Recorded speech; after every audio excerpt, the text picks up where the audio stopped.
Good evening, everyone, and welcome to this evening's live telephone town hall with Congresswoman Bonnie Watson Coleman, representing New Jersey's 12th Congressional District. My name is Robin, and I'll be moderating this evening's event. This is a live, interactive forum, and we'd love to hear from you this evening. During this evening's call, we'll be taking as many questions as we possibly can from constituents like you.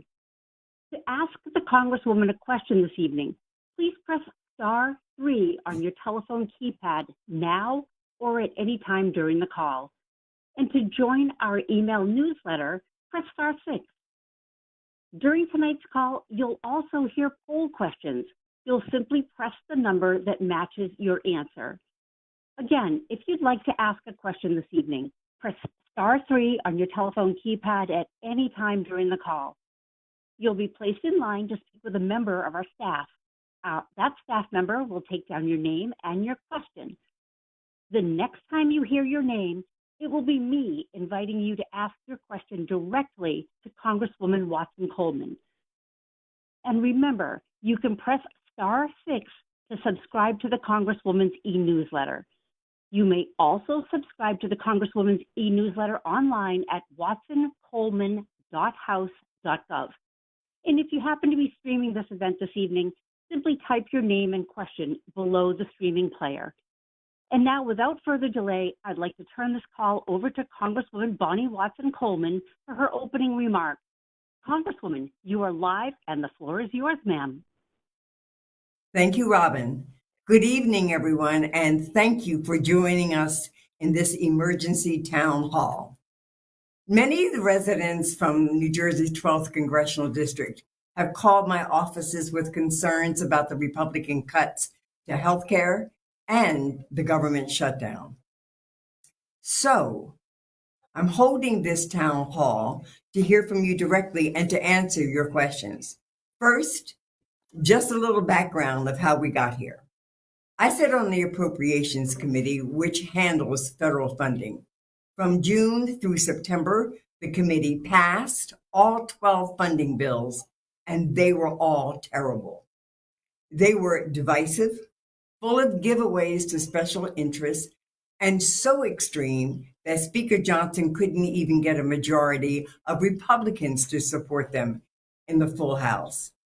In September, House Republicans, having failed to pass a budget through regular order, put forward what's called a continuing resolution. Essentially, that's a placeholder that keeps funding at current levels while negotiations continue. But there was a catch to this. The Affordable Care Act subsidies, which help keep health insurance costs down and affordable for millions of Americans, were not included in that effort. Put simply, not extending the ACA subsidies now means that healthcare costs for New Jersey families will drastically increase when you start enrolling in your plan next month. And I refuse to be a part of that. In our district, a family of 4 earning $64,000 a year would see their premiums more than triple. A family of 4 earning $130,000 a year would see premiums double. A 60-year-old couple earning $83,000 a year would see annual premiums increase by nearly $15,000. More than 26,000 people in the 12th district could lose coverage entirely because of Republican cuts to New Jersey family care. After shutting down the government and refusing to work with Democrats, President Trump is now using this shutdown to inflict even more harm on New Jersey families, withholding funds Congress already approved for vital projects like the Hudson Tunnel project to replace that 115-year-old tunnel to New York City. This is unacceptable to me, and it is to many of my constituents. To my Democratic colleagues in both the House and the Senate, we are standing firm on these issues. Republicans are willing to shut down the government, to throw people out of work, to shut down vital government services that assist thousands across our district and millions across the country every day, all so they don't have to extend these health care credits. They passed massive tax cuts for the wealthy in July, and now they're trying to pay for those cuts by gutting your health care. The shutdown began 1 week ago on October the 1st. What have they done to end it? Absolutely nothing.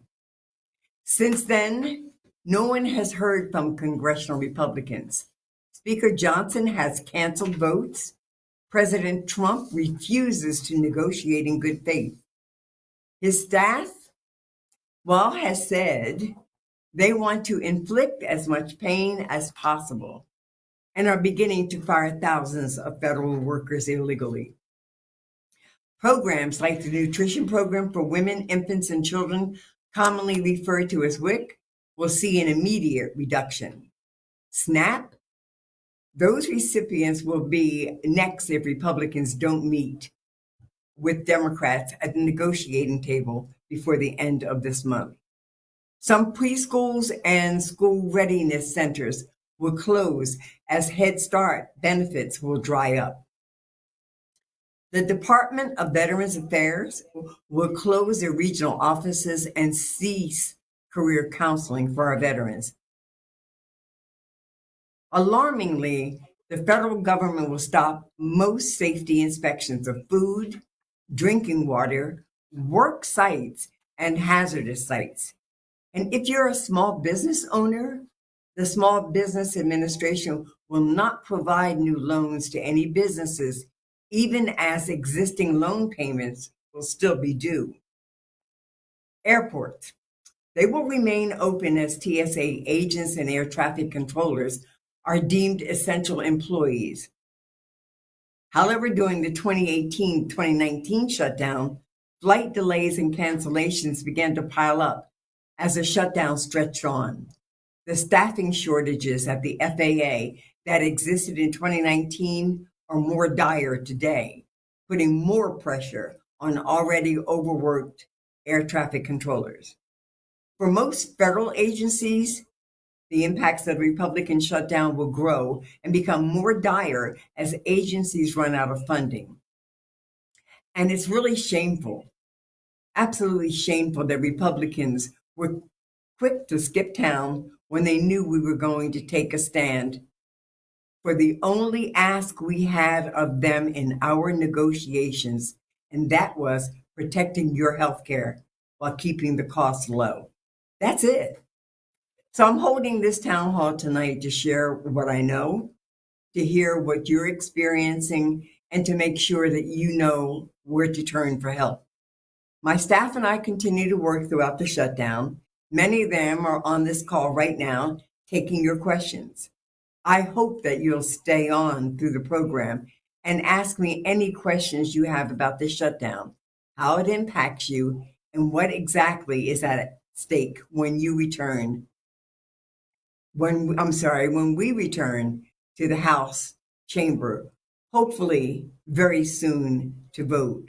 So let me now have a conversation with you about some of the issues that you find or that our constituents have shared with us as very important to them and very concerning. I'm going to turn it over to Robin. Thank you, Congresswoman. And folks, we mentioned earlier on that this is an interactive forum this evening, and we do want to hear from you. So we have a number of poll questions for you. We're going to kick this call off with our first poll question before we open the floor to taking your questions. So we'd like to know, do you or members of your family currently have health care through the Affordable Care Act? And when I say Affordable Care Act, that means this is the healthcare.gov or Get Covered New Jersey. So the question is, do you or member of your family currently have health care through the Affordable Care Act? Press 1 on your telephone keypad if it's yes, and then that's you. Press 2 if it's yes and it's someone in your household, or 3 if your answer is no. Do you or your members of your family currently have health care through the Affordable Care Act? That's healthcare.gov or Get Covered New Jersey. Press 1 if it's yes and it's you. 2, yes, someone in my household. 3 if your answer is no. And we do appreciate your participation this evening. Now, Congresswoman, I have a question for you, if I may. Could you shed some light on why Democrats will not vote for the Republican continuing resolution? Isn't something better than nothing? Well, thanks for that question, and I look forward to the answer to the survey that you just shared, Robin. I know a lot of the messaging around the shutdown makes the situation seem very one-sided, and in a way it is. Democrats were not asked to contribute to the Republicans' continuing resolution or their awful budget that even their own party couldn't stomach. The continuing resolution that they're offering doesn't actually keep the government functioning in a responsible way. It locks in months of cuts that have already closed clinics and slowed food assistance, and it leaves out the Affordable Care Act's tax credits, as we've said, that keep health insurance affordable for millions of families. I deeply regret the hardship that so many are facing due to this unnecessary posturing that we're seeing from Republicans. The truth is, folks in their districts are going to suffer those hardships as well, and in some instances, even more than in the 12th Congressional District. This continuing resolution is bad for all Americans, and this is the very last stand Democrats can take in an effort to get the only thing we ask for into this budget. Before we're locked into the Republicans' plan to feed the wealthy, to make them wealthier by taking away from those who are in need and everyday working families. All we want is to safeguard access to health care for millions of Americans and to make sure that no one is priced out of essential care. If Republicans are willing to let families go without food assistance, federal workers without paychecks, and our veterans without the resources just to keep them able to afford their health care, well, I don't know. That says a lot more about them.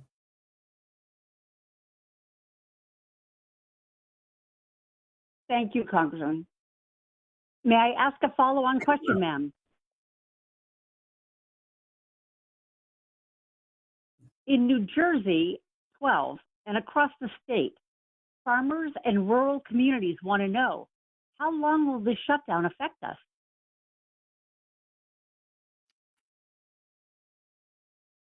Well, we'd like to know the answer to that question as well, because the Republican Party controls both houses of Congress as well as the presidency. And so the question needs to be directed at the president, at the Senate, and at the Speaker of the House.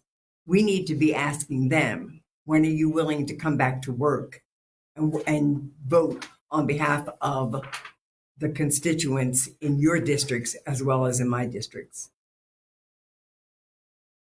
Yes, ma'am. Do you have a feeling about how long you think the shutdown will last? I pray that it ends this week coming in. I pray that Republicans will come back to Washington and that the House of Representatives will vote on a negotiated continuing resolution that includes the Affordable Care Act supplements so that people can continue to have their health care, as well as to ensure that those programs and departments that are already included in the continuing resolution will function with the resources, both financial and in workforce, that are essential to be able to meet the needs of those departments and the services that the constituents need, and deserve in this country. Thank you, Congresswoman. Now, folks, we mentioned this is an interactive call, and we mentioned that we have poll questions. We have another poll question for you. The question is, about what percentage of your household income goes to healthcare costs like premiums, copays, or prescriptions? Press 1 if it's 0 to 5%. Please press 2 if it's 6 to 10%. 3 if it's 11 to 20%. And press 4 if it's over 20%. And I'll repeat the question for you. The question is, about what percentage of your household income goes to healthcare costs like premiums, copays, and prescriptions? Press 1 for 0 to 5%, 2 for 6 to 10%, 3 for 11 to 20%, 4 if it's over 20%. And again, we so appreciate your participation.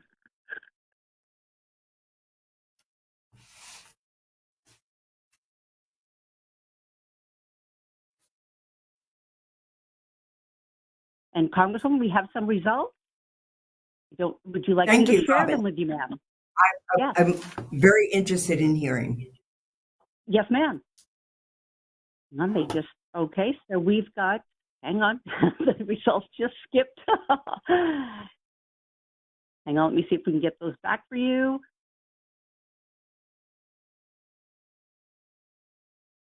Well, you know what, let's go ahead. We'll circle back to those as those results are calculated. We have, folks, we've got another poll question for you. Are you concerned that the shutdown will affect your travel plans due to TSA and FAA impact? Again, the question is, are you concerned that the shutdown will affect your travel plans due to TSA and FAA impact? Please press 1 if your answer is yes, you're significantly concerned. 2 if you're somewhat concerned. 3 if you're not concerned at all. And 4 if you're not traveling soon. And I'll repeat the question if you're just calling in. Are you concerned that the shutdown will affect your travel plans due to TSA or FAA impact? And on your telephone keypad, respond with 1 if you're yes, you are significantly concerned. 2 if you are somewhat concerned. 3 if you are not concerned. 4 if you're not traveling soon. And then we do have some results here. They're coming forward. We've got 43% say yes, they are significantly concerned. 15% say they are somewhat concerned. 8% not concerned.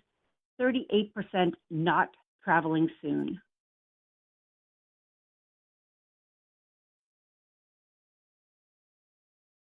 And we've had such a great response. And folks, we, again, sincerely appreciate your participation in these questions this evening. And it's important that we get this information from you to understand where your concerns lie. Our next question, has the shutdown affected your ability to work, to earn a paycheck, or access federal services, including VA services? Press 1 if your answer is yes, your paycheck or hours have been affected. Press 2, yes, access to federal services have been problematic. Press yes if both your paycheck and your access to federal services have been affected. And 4, if you have not experienced impact so far. And again, I'll repeat that question for you.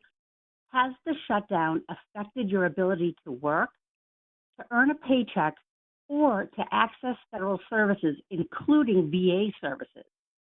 On your telephone keypad, respond with 1. Press 1 if yes, your paycheck or your hours have been affected. Press 2 if yes, your access to federal services have been affected. Press 3 if it's both. Your paycheck, your hours affected, and access to federal services have been affected. Press 4 if you have experienced no impact thus far. And Congresswoman, we have some results for you. Thank you, And Robin. folks, I very much appreciate your participation this evening. So we asked, has the shutdown affected your ability to work, to earn a paycheck, or to access federal services? 3% of you say yes, your paycheck or your hours have been affected. 11% say yes, access to federal services have been affected. 5% say yes to both. And 81% say no impact so far. Folks, thank you so much for participating. And I do believe we have one last question for you before we open up to receive your calls and answer your questions and hear your comments. Congresswoman, are you ready for our last poll question? Folks, we've got our last poll question. Have you ever contacted our office ever before to request assistance with a federal agency? The question is, have you ever contacted our office before to request assistance with a federal agency? On your telephone keypad, please press 1 if yes, and the problem was resolved. Press 2 if your answer is yes, we're still working with a caseworker. Press 3 if your answer is no, but I may need assistance. And press 4 if your answer is no. Again, have you ever contacted our office before to request assistance with a federal agency? Press 1 if you have, in fact, requested assistance and the problem was resolved. 2 if yes, but you're still working with a caseworker.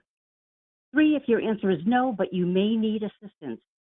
And 4 if your answer is no. And it looks like the results are being tallied. And Congresswoman, we have some results to share with you. We've got Thank you. yes, ma'am. We have 11% have responded yes, the problem was resolved. 2% say yes, but we're still working with a caseworker. 15% say no, but I may need assistance. And 73% say no. So thanks again, folks. Sincerely appreciate your participation. And now we're going to open the lines and take your calls, and we're going to start. Congresswoman, we're going to start with Sharon of Plainfield. Sharon, you're live on the call with the Congresswoman. Please go ahead and ask your question, Sharon. I'm just worried about my Social Security because Trump took out money for meds, and I don't take medication at all. I'm still waiting for the money, so hopefully I'll get the money back. Hi, Sharon. Thank you for your question. With regard to your Social Security, you will continue to receive your check. Social Security checks will not be impeded in any way during this period. With regard to medication, and money that you put out, I'm not sure what you're referring to. If you could clarify that for me, I could try to find the information that would respond to your need. What money are you talking about? Sharon has hung up. Congresswoman, perhaps there's a number that she Okay, can Sharon. to. Yeah, I want Sharon to be able to reach us, and if she could call our office at 609-883-0026, we could try to address the second part of her question. Thank you so very much, Congresswoman. Our next caller is Jerry from North Plainfield. Jerry, you're live on the call with the Congresswoman. Please go ahead, Jerry. Yes, hi. Hi, Congresswoman, and thank you for doing this. Hi, Jerry. Hi. So I think it's wonderful that the Democrats are pushing to protect health care for Americans, but there's also just this endless horror of other things that we're seeing. And for me, what's most awful is seeing the assault on vulnerable communities, immigrant communities, or just who knows how they pick, like that apartment building in Chicago, these masked agents coming in and hauling children out. And we feel somewhat, well, I guess we're really not protected here in New Jersey, but that's my question. Like, what have you done? What do you plan to do? Or is there anything you can do to protect the communities in your district? Is there anything we, as citizens, could and should be doing? Wow, thanks for asking that question.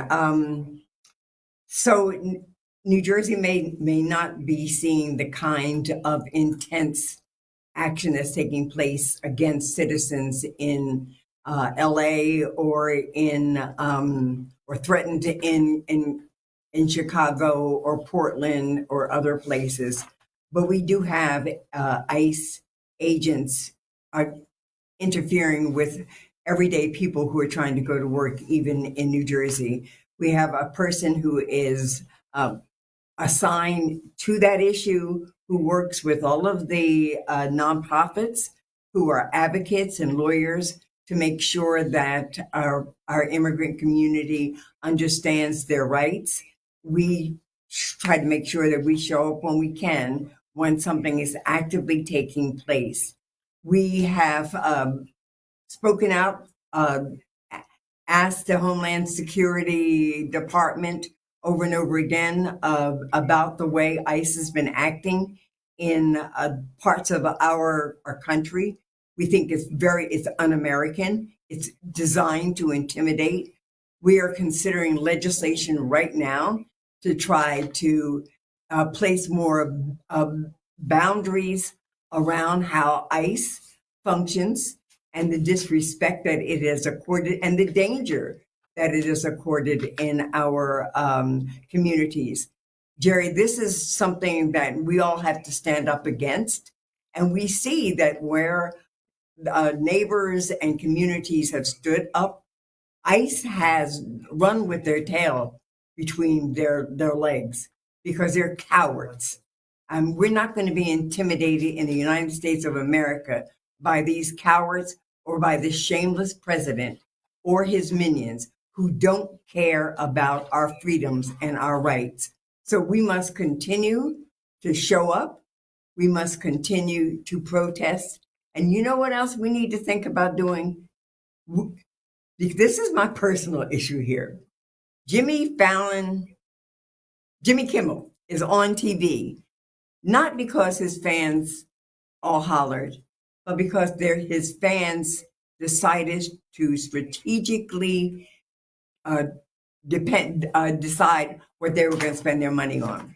So we need to pay attention and not spend our money with the enemy that supports this president and his shamefulness and the harmful things that his administration is doing. So let's talk to our neighbors about how we're spending our money. It may not be as convenient as we like, but we've got to do this for each other. Thank you, Congresswoman. Thank you so very much. Our next question comes from John of East Brunswick. John, you are live on the call with the Congresswoman. Please go ahead, John. Hey, Congresswoman. Thanks for doing this town hall. It's more of a follow-up, I guess, to the previous caller. I was a federal worker. I resigned because of what President and the federal government has sort of been doing for the past, I guess, 7 months. And, I just wanted to say I understand that your and the Democrats' primary issue is health care. But, I would just say that, I think the citizens are behind you, and that what, I'd like to say that, we would like to empower you to make this more than about healthcare, but about seizing power back, because it seems like the funding that has been appropriated to certain things is just being taken away. And I think, it's a great time for you to stand up and, bring power back to the people and the citizens of the United States. Thank you, John. The whole issue is healthcare. It's on more than one level. It's having access to the healthcare that you need, but it's also about being able to afford it. And so our fight is to make sure that you have these options for healthcare and that you can afford them.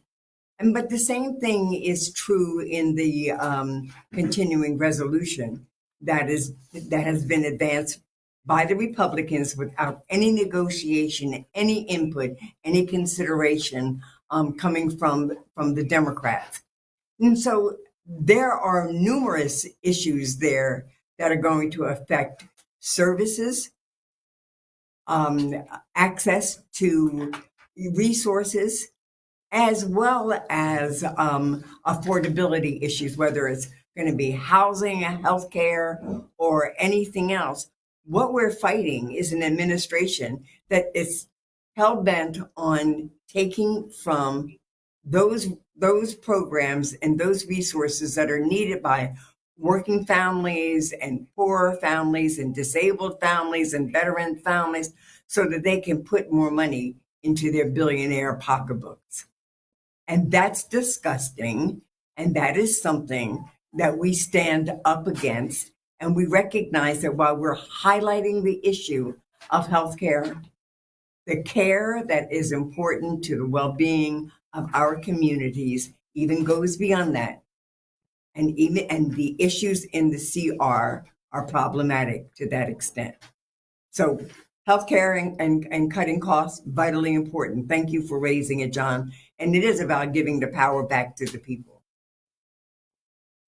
Thank you, Congresswoman. And folks, as we mentioned earlier, there's still plenty of time to get in the queue to ask a question. If you would like to ask the Congresswoman a question this evening, press *3 on your telephone keypad. And the Congresswoman has an e-newsletter. If you're interested in subscribing, press *6. You can also subscribe online at watsoncoleman.house.gov. Congresswoman, we have a question that was submitted online from Carol Ann. And Carol Ann asks, Rep. Coleman, did your water and food safety inspections, will they not occur? They won't occur to the extent that they're occurring prior to the shutdown.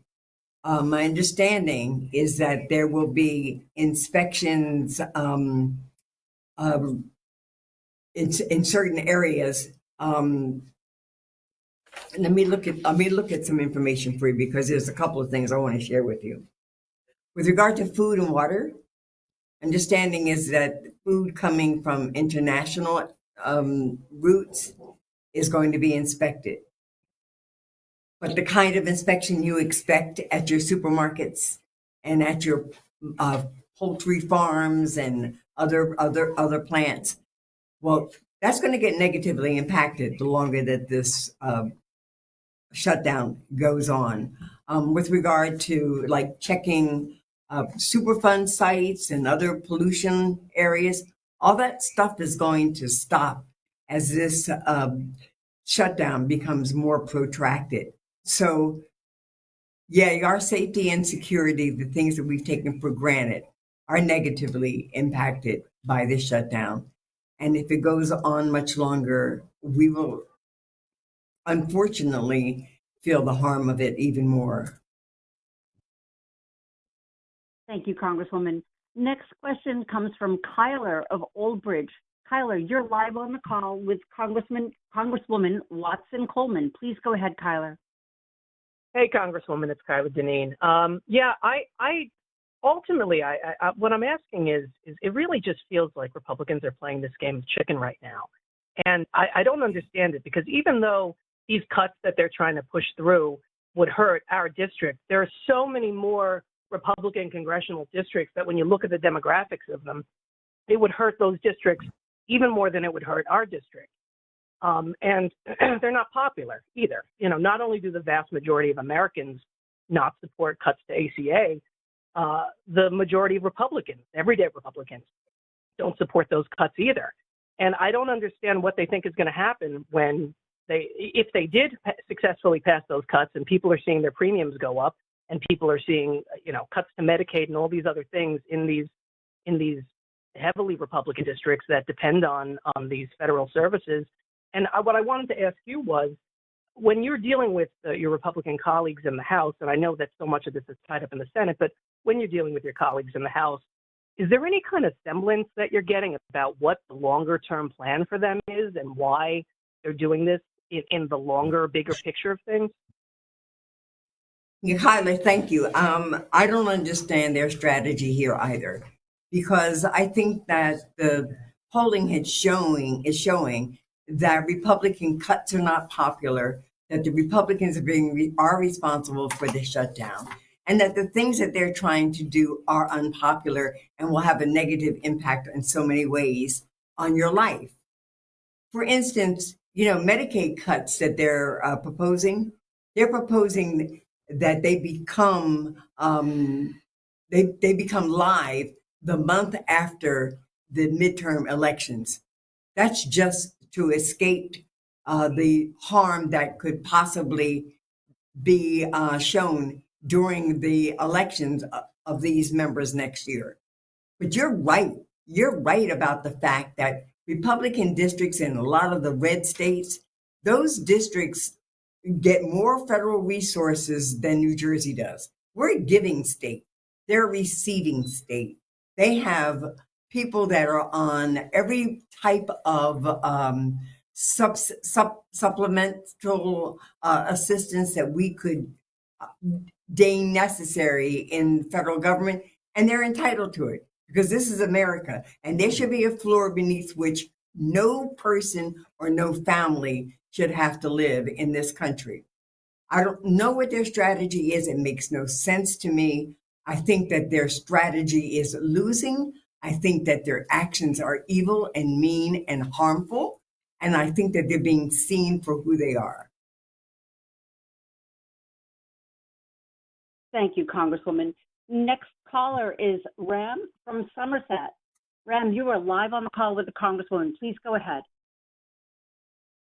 Ma'am, Congresswoman, it is very great to talk to you. I lost my job. I'm a computer professional. Lost my job in March. I'm trying to get Medicaid, that is Enjoy Family Care. I applied in September. Because of this recent cuts and removing health care plans, I'm worrying whether I will be able to get. My wife also is not working. I was the only earning man and I lost my job, no income. I am so sorry, sir. And I wish and pray for you the very best. I need you to call my office so that we can identify what resources are available to you. We know that there are delays in any kind of applications right now. So maybe your Medicaid application is caught up in this horrible shutdown. But let me give you my number again, 609-883-0026. And let us see if we can refer you to resources that can help you through this difficult time. And I pray that your difficult time is temporary. God bless you. Thank you so much, Congresswoman. Again, folks, still time to get in the call queue. Press *3 on your telephone keypad to ask a question. And if you're enjoying this update, you want to stay informed with what the Congresswoman is working on, I encourage you to press *6 to subscribe to the Congresswoman's e-newsletter. Our next caller, ma'am, is Kumar from Franklin Park. Kumar, you're live on the call. Please go ahead. Hi, Congresswoman Coleman. I've known you since when you first got into politics, even before the McGreevey era, and met you several times and always supported you. We're here because the Democrats have been losing. They've been choosing bad candidates and not responding to what the public wanted, and their priorities have been something that everybody's turned against now. And my question is, what are you doing to response? Has your stance changed? Has your tactic changed? Have your views changed? I've voted Democrat all my life, and I was really, really upset to hear Ms. Sherrill, who's running for governor, at one of the news conferences, not committing to not raising sales tax. I found that extremely silly in this era, where the Republicans want to cut tax, and all the public want the taxes to be cut. We're overtaxed every which way. How are you changing now? I'm still supporting you. Okay, how am I changing what? I'm consistently concerned that if you live in my district, that you can afford to live there, that you have decent jobs, that you have decent benefits, that you have access to Social Security and Medicaid and Medicare, any of those things that you need, that our schools are functioning, that we are ensuring that the civil rights laws are being enforced, that a woman's right to choose is being protected, that immigrants are being treated with dignity and respect, that everybody that needs government to work for them has a government that believes that they're worthy of their work. So I'm not quite sure what you're asking. Am I changing? No, I'm not changing.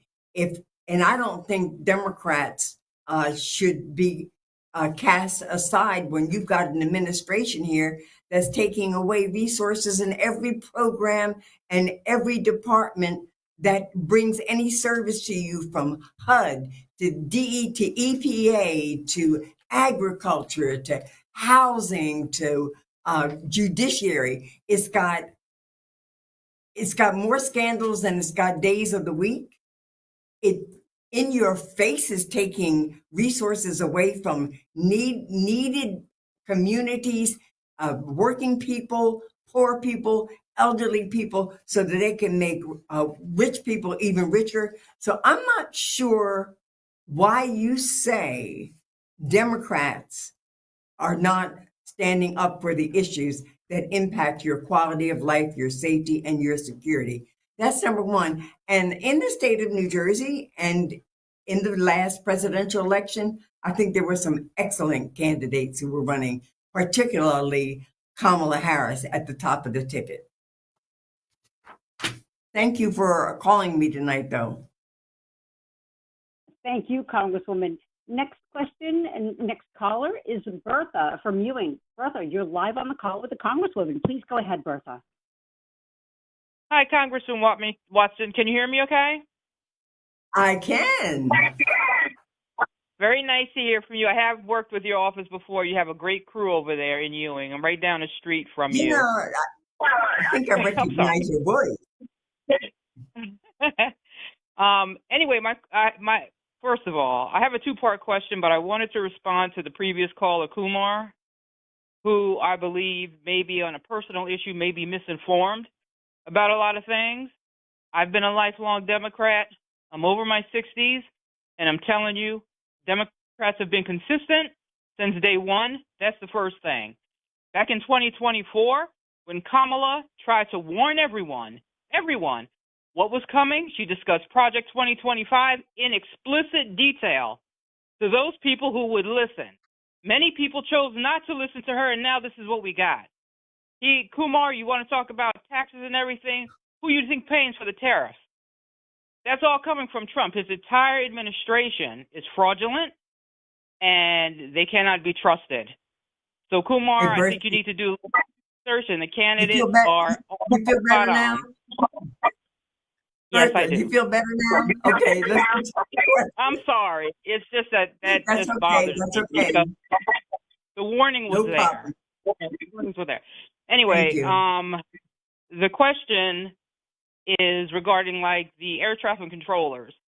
Do you think if the air traffic controllers stick out calls continue at the rate that they're going nationwide, do you think that will push or help to push push Republicans to the table to speak with you about ending the shutdown the same way it did. I think it was, you correct me if I'm wrong, Congresswoman, I think it was back in 2018-ish, I think, from the last shutdown, Yeah, or I might have yeah. the year wrong. But do you think that that's No, something it was that... 2019. Yeah, I Yeah. think the Do you air think... traffic controllers. Yeah. So let me answer that in two parts. Number one is that airports are already being affected, flights are already being delayed, and certainly if people can't get to where they have to go, either in terms of their vacation time or work time, it is going to be an issue, and it has an impact on the economy. Absolutely. So yes, it could contribute to their coming to the table if we think that any of their thinking right now is rational. And I question that it is not rational at the moment. However, the other thing that I think is really important is that, we continue to stand up and demonstrate, but we become more strategic in how we're spending our money. Because if we affect those who are controlling our economies, then Republicans will come to the table then. That's what they did with Jimmy Kimmel, and that's what they will do. If their billionaire corporations and businesses and amusements and all are being negatively impacted, they'll come to the table. They'll make a deal. Thanks, Bertha. Thank you, Congresswoman. Our next caller is Kathleen from West Windsor. Kathleen, you're live on the call with the Congresswoman. Please go ahead, Kathleen. Thank you. Thank you, Congresswoman, for caring so much, and thank you for fighting for us. I really, really appreciate that. My question my question is that, is there a way that Mike Johnson can be forced, or isn't it illegal for him not to certify that new senator that was elected, or congressperson that was elected in Arizona, I believe it was? So I know that she won, and that she would be able to, it would be more of a Democratic majority in the Senate. So my question to you is there a way that he can be forced to do that, or it's because it's Republican rule, they can pretty much do what they want? Wow. So you're talking about Adelita Grijalva, whose father preceded her, and he was just an amazing man, and she's going to be an amazing congresswoman. Mike Johnson has to call us back into session at some point. Now, he has used other kinds of opportunities to swear in other people, but I don't see that he can continue to hold off swearing in Representative Grijalva if and when he calls us back in to session. So you know why he doesn't want her, right? Because she represents the 218th vote on a discharge petition that is in the House of Representatives right now, that if 218 members of Congress sign on to this petition, they will have to deal with the issue of releasing Epstein's information. And they don't want to do that because obviously there are names in that information that they don't want to release. And so I think when we call back in, and I hope that's very soon because we need to shut this shutdown down, he would have to swear her in. Now, is there anything that legally? I'm not sure that there is, but I tell you what, we would use whatever resources necessary to make him do his job, including filing actions and lawsuits against him.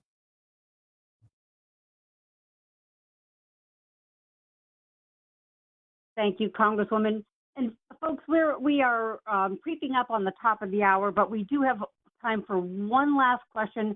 And Congresswoman, this question comes from Facebook, and this caller asks, or this constituent asks, please let us know what we can do, if anything, when excuse me, when what is happening in Chicago comes to New Jersey. This is one of my many fears with this presidency.